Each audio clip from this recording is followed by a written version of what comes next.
My favorite author concludes a long time ago that the world is on the verge of a stupendous crisis, perhaps the greatest in history, perhaps the last in history.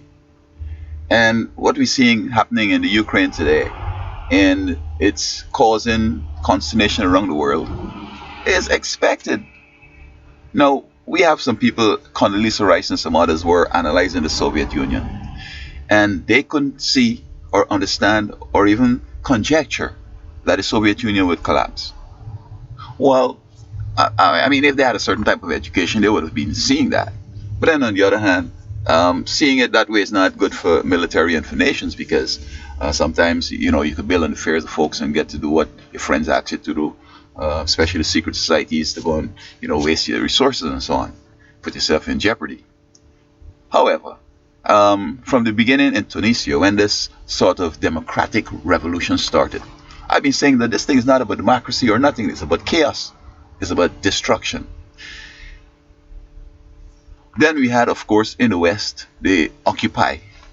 Now they're similar. They're controlled by the same secret society. Basically, it's a group of citizens in a region aspiring for something else that they don't have, and which they can't even make use of. Now, in the Eastern Europe and in Middle East, they've had authoritarian and they don't have the experience that will work with democracy. Democracy is a Western thing that started, they say, with the Greeks and whatever, but I believe it started really with the Christian Reformation. And it has a lot to do with Christianity because when you fiercely competing with somebody, that person wins, you have to forgive whatever was going on before and just be that person's friend and work along and build your country up like what America did after the revolution and not what Latin America does. They keep burning down the country. When the government become opposition, they burn down. When they come government, they steal the money and burn down, and the others burn down. So the government stealing the money, the opposition burning down. So they're nowhere, and then they come saying, oh, look how America got all this thing, they're taking our money and whatever. They're not prepared to really do what it takes. You have to love one another and so on. I mean, in Latin America. So that in the Middle East and Eastern Europe, there were these folks talking about democracy. This is a catchphrase that is going to get the goat of a lot of people, NATO and others, because they're the guardians of democracy. So that when somebody say, oh, this is in the interest of democracy, you got them right there. They're going to commit a whole bunch of resources and put the boots on the ground and a whole bunch of stuff. But then on the other hand, this is something that even if they were to get it, they can't handle it because we see in many places, Egypt and so on, when they succeed in getting the government to collapse, then when they come to power, a certain faction gets the power. And then they start to do some things, and within 100 days, a next faction saying that they got to go because whatever, and they start stealing the money and the others keep burning down the country and so on. And they'll keep up this thing every 6 weeks, just like Italy. They'll have no stable government after that. I think the West should warn these people to work within the system, and we will try to use some influence and see if you can win an election, because it seems as if when an election is the pivot, that it tends to lead to more stability than if it's an overthrow, because they get to like the chase and the overthrow, so that they're doing this every 6 weeks and so on. Now, in North America and in Europe and in the West generally, we had the Occupy.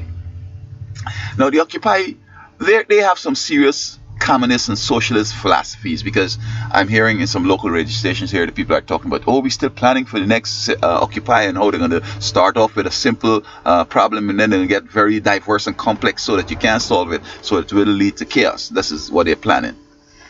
And so we've seen, and I'm not sure, some of these people that in Occupy, wherever, they have degrees from California and other places and state universities.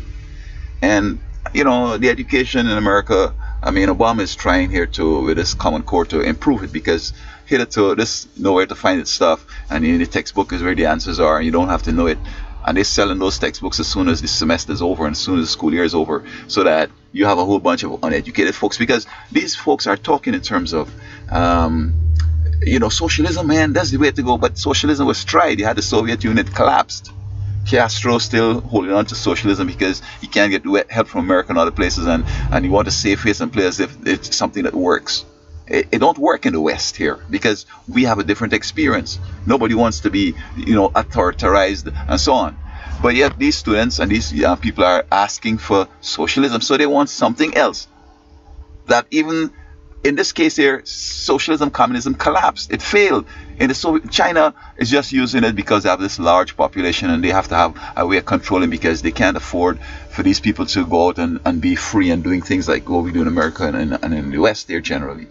But generally, communism and socialism have failed. So these young people are clamoring for something that if they only study and look around, they'll see that it failed and it can't work.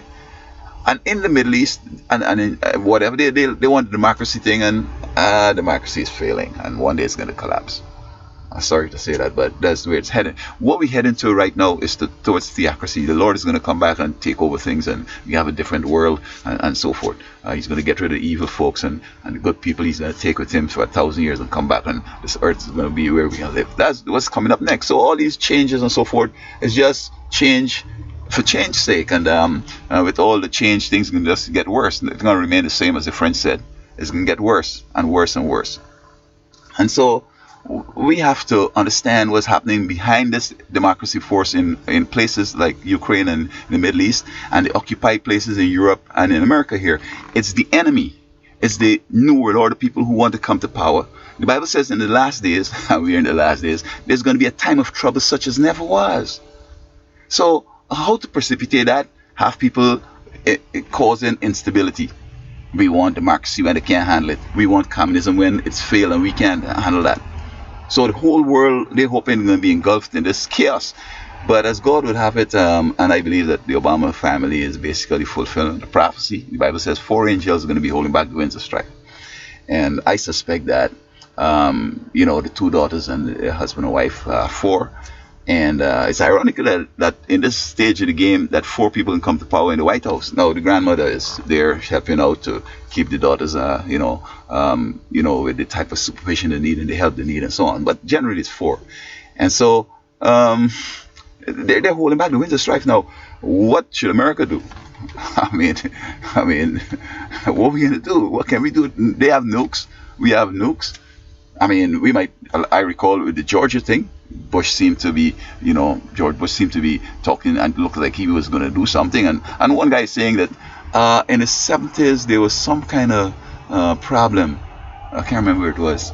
But Carter was in power and something like that. And now we have the similar thing, and it's another Democrat and Obama's in power, and it's not a warmonger. So you're saying that if it were McCain, or if it were Mitt Romney, or if it were some other war hawk, why anybody with war hawk intention is going to be you can just go out and just mindlessly jump in a war because if somebody tell you have to go into the secret society, people tell you go ahead in the war and not counting the chicken and see if you could take care of stuff and whatever. You got the resources to go forward. How the economy is because there's no money in war again.